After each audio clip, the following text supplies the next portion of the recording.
Welcome friends. इस video में हम देखेंगे solvent extraction. Solvent extraction process को समझने के लिए सबसे पहले इमिसिबल सॉल्वेंट्स क्या है। जब भी कोई सॉलिड अगर लिक्विड में हम सोल्यूबल करते हैं तो सोल्यूबल या इनसोल्यूबल हम उसको बोलते हैं। ओके, लेकिन जब बात वो लिक्विड की है उस टाइम पे हम उसको बोलते हैं मिसिबल, अगर सोल्यूबल हो तो, या immiscible. So these are the two immiscible solvents आप देख सकते हैं जो एक दूसरे में मिक्स नहीं हो रहे हैं।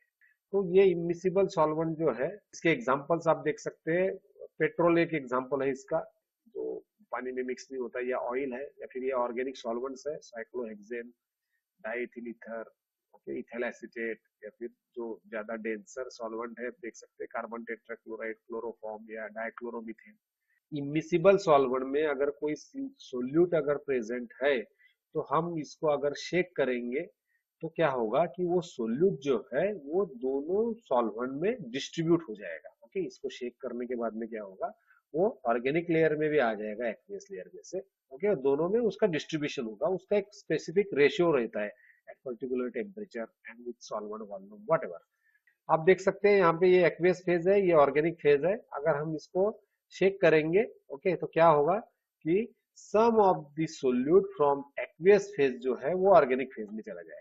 एग्जाम्पल अगर हम लेंगे तो कंसिडर कीजिए यहाँ पे सॉल्वेंट 1 एंड सॉल्वेंट 2 है, और कुछ स्टूडेंट्स है, कुछ स्टूडेंट्स को बोला कि भाई आपको गार्डन में जाना है, लाइब्रेरी में जाना है, तो क्लास एक ही रहेगा, लेकिन कुछ बच्चे गार्डन में जाना पसंद करेंगे, कुछ बच्चे लाइब्रेरी में जाना पसंद करेंगे। या फिर किसी को बोला शॉपिंग करने जाओ, मूवी देखने जाओ, तो इसका मतलब क्या है कि कोई भी अगर एक बैच हो बच्चों की तो एक हम बोल सकते हैं कि भाई 70% जो स्टूडेंट्स है वो गार्डन में जाएंगे, 30% लाइब्रेरी में जाएंगे। So whenever we extract, so that time some of the solute will go into the organic phase and some will remain into the aqueous phase. इसको फिर से करेंगे तो फिर से वैसा ही डिस्ट्रीब्यूशन हो जाएगा। Why aqueous to organic? Why not organic to aqueous? Aqueous to organic ही हमेशा most of the time ऐसा एक्सट्रैक्शन किया जाता है। Why?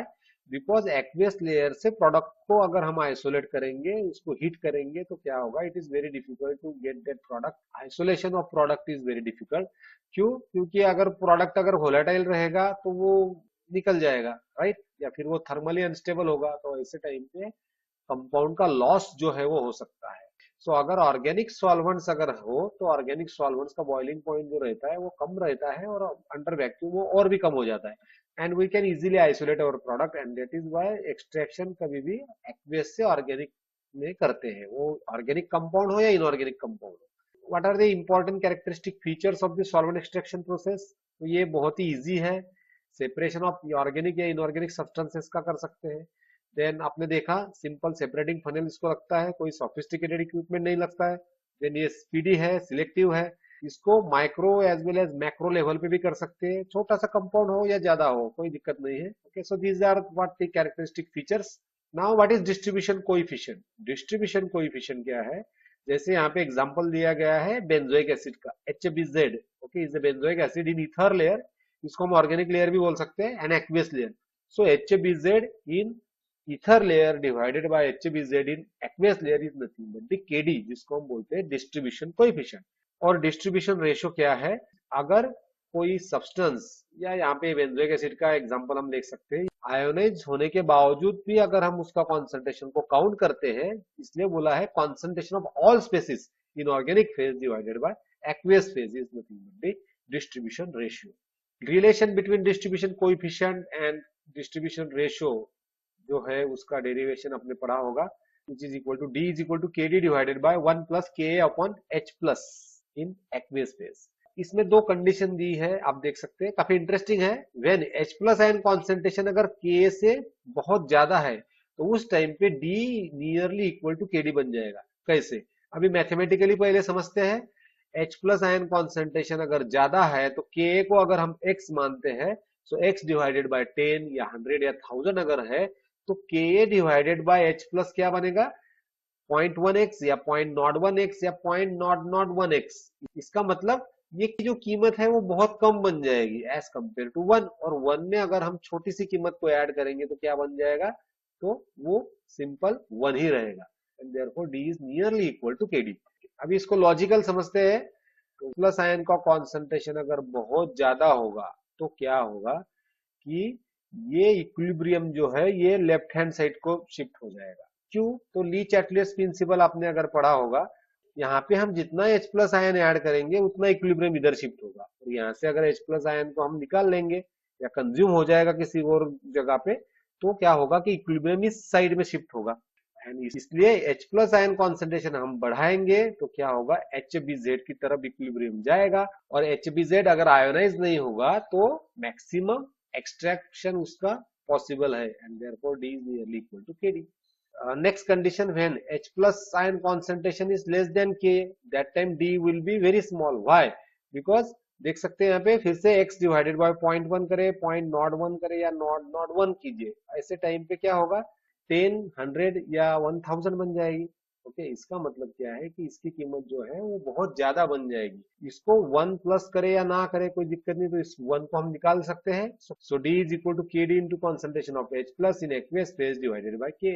अभी इसको लॉजिकली कैसे समझते हैं, इक्विलिब्रियम इधर शिफ्ट होगा, बेंजोइक एसिड जो है वो आयोनाइज हो जाएगा, इसलिए आयंस को एक्सट्रैक्ट करना आसान नहीं है, एंड देयरफॉर एक्सट्रैक्शन बहुत कम होगा, and therefore D will be small. The percent extract या फिर फ्रैक्शन ऑफ सोल्यूट एक्सट्रैक्टेड क्या है, total number of millimoles of solute in organic phase, organic phase में कितना सोल्यूट एक्सट्रैक्ट हुआ है या प्रेजेंट है, डिवाइडेड बाय ऑर्गेनिक फेज का और एक्वेस फेज का टोटल सोल्यूट, जिसको हम बोलते हैं परसेंट एक्सट्रैक्ट जो है वो 100D divided by D plus VA upon VO, इसका फार्मूला है ये। VA बोले तो volume of aqueous phase, VO बोले तो volume of organic phase. Factors affecting percent extracted, जिसमें हम वेरिएशन ऑफ D करेंगे, यहाँ पे VA और VO जो है वो दोनों को एक समान मान के हम इस फॉर्मूले को इस तरीके से लिख सकते हैं। यहाँ पे D की कीमत 0.01 अगर लेते हैं तो देखिए 0.099% एक्सट्रैक्ट होगा, D की कीमत अगर 100 लेते हैं तो 99% एक्सट्रैक्ट होगा। इसका मतलब क्या है कि D की कीमत जैसे बढ़ेगी वैसा एक्सट्रैक्शन जो है वो ज्यादा होगा। Next, variation of VA upon VO, अगर D की कीमत हम कोई भी फिक्स रखेंगे, फॉर एग्जांपल हियर D की कीमत को हम 10 एज्यूम करेंगे, तो उस टाइम पे VA अपॉन VO की जो कीमत है अगर 1 रखेंगे तो 91% एक्सट्रैक्शन हो रहा है, अगर 0.5 रखेंगे तो 95% एक्सट्रैक्शन हो रहा है। इसका मतलब क्या, एक्सट्रैक्शन जो है वो बढ़ रहा है। ओके, कब बढ़ रहा है, VA अपॉन VO का रेशियो कम करने के बाद बढ़ रहा है। ओके, इसका मतलब क्या है, वॉल्यूम ऑफ ऑर्गेनिक फेज को अगर हम बढ़ाएंगे तो परसेंट एक्सट्रैक्ट जो है वो बढ़ेगा। Solvent extraction of metal ions, अगर मेटल आयंस को हमें एक्सट्रैक्ट करना है तो उसके लिए formation of ion association complex हमने पढ़ा और फॉर्मेशन ऑफ मेटल चिलेट्स भी पढ़ा। अभी इन दोनों चीजों में एक ही चीज हमें ध्यान में आती है कि आयंस को एक्सट्रैक्ट करना पॉसिबल नहीं है या it is very difficult. Charge को जीरो करना जरूरी है so that it can get extracted into the organic phase. The extraction process, इसमें आप देख सकते हैं ये ऑर्गेनिक लेयर है, ये एक्वेस लेयर है।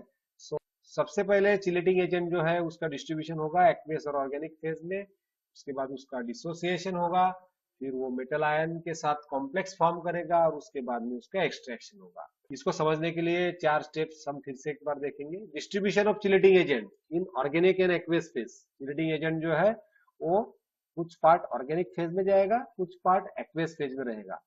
जो हमारा हथियार है चिलेटिंग एजेंट वो डिसोसिएट होगा एक्वेस फेज में, उसके बाद में वो काम करेगा, किस पे काम करेगा, वो मेटल आयन के साथ कॉम्प्लेक्स फॉर्म करेगा।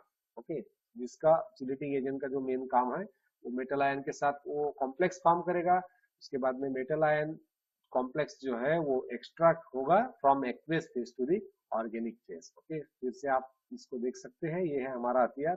हथियार जो है वो डिसोसिएट हो गया, उसके बाद में उसने उसका काम किया, उसका चार्ज जो है वो जीरो बन गया, वो एक्सट्रैक्ट करने के काबिल बन गया, फिर उसको एक्सट्रैक्ट कर लिया ऑर्गेनिक फेज में। This is what the process of extraction. यहाँ पे effect of concentration of solute on D अगर हम देखेंगे तो सोल्यूट के कॉन्सेंट्रेशन की कोई भी टर्म इस फॉर्मूले में नजर नहीं आ रही है। इसका मतलब क्या है कि so it is independent on concentration of solute. Effect of nature of solvent का भी कोई खास रोल नहीं है, वो बस डेंसिटी सॉल्वेंट की कम है ज्यादा है। Effect of pH and reagent concentration, so obviously it matters. ये दोनों चीजें जो है यहाँ पे रिएजेंट कॉन्सेंट्रेशन बोले तो चिलेटिंग एजेंट का कॉन्सेंट्रेशन एंड पीएच। उसके बाद में effect of acid dissociation constant, obviously के भी यहाँ पे है। ओके, सो के पे भी डिपेंड करता है। तो फिर डिस्ट्रीब्यूशन कोएफिशिएंट की भी टर्म है, देन फॉर्मेशन कांस्टेंट जिसको केएफ बोलते हैं, केएफ जितना ज्यादा रहेगा उतना अच्छा रहेगा, क्योंकि मेटल आयन कॉम्प्लेक्स जो है वो स्ट्रांगली फॉर्म होगा और जिसको हम एक्सट्रैक्ट कर सकते हैं।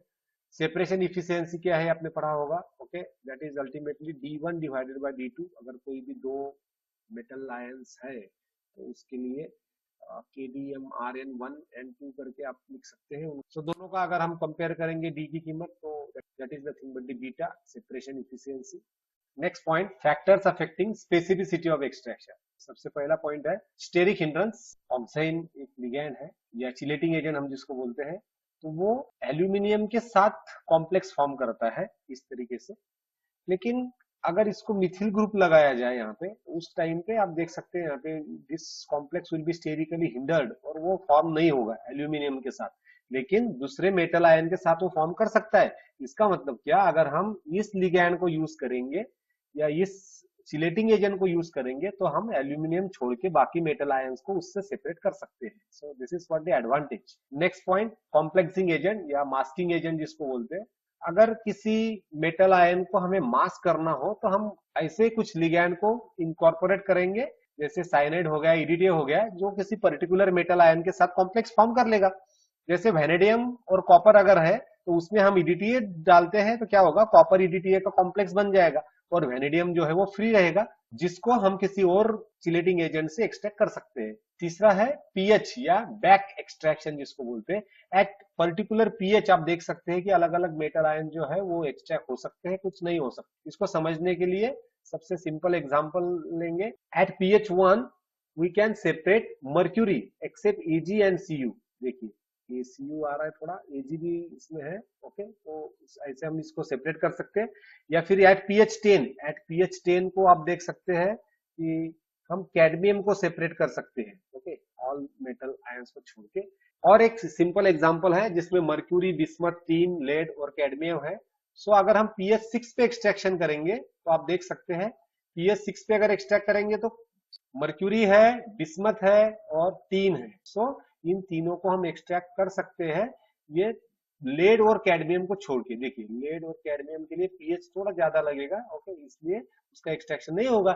सो this is how we can separate 3 elements from these 2 elements. Multiple batch extraction, एक बार अगर हम एक्सट्रैक्शन करते हैं उसी सेपरेटिंग फनेल को हम नहीं चेक करेंगे, ओके। मल्टीपल बैच एक्सट्रैक्शन का मतलब वो नहीं होता है, हमें ऑर्गेनिक फेज को निकालना पड़ेगा, ओके। पहले एक्वेस को निकालेंगे, उसके बाद में ऑर्गेनिक को अलग कर लेंगे, फिर से एक्वेस लेयर को डालेंगे और फ्रेश ऑर्गेनिक लेयर डालेंगे, और फिर एक बार एक्सट्रैक्शन करेंगे तो फिर से जिसका जो डिस्ट्रीब्यूशन रहेगा, प्रोपोर्शन डिस्ट्रीब्यूशन रेशियो, उस हिसाब से फिर से एक्सट्रैक्शन होगा। ये कब करना पड़ता है, जब मैक्सिमम एक्सट्रैक्शन पॉसिबल नहीं है, तो उस टाइम पे एक से ज्यादा टाइम हमें एक्सट्रैक्शन जो है वो करना पड़ता है। उसको बोलते हैं multiple batch extraction. This is what the formula. अगर हमें कीमतें अगर पता हो तो कितने एक्सट्रैक्शन के बाद में कितना एक्सट्रैक्शन होगा, इसका कैलकुलेशन हम इस फॉर्मूला का यूज करके कर सकते हैं। नेक्स्ट पॉइंट है counter current distribution. Craig apparatus का यूज करके हम सेपरेट कर सकते हैं।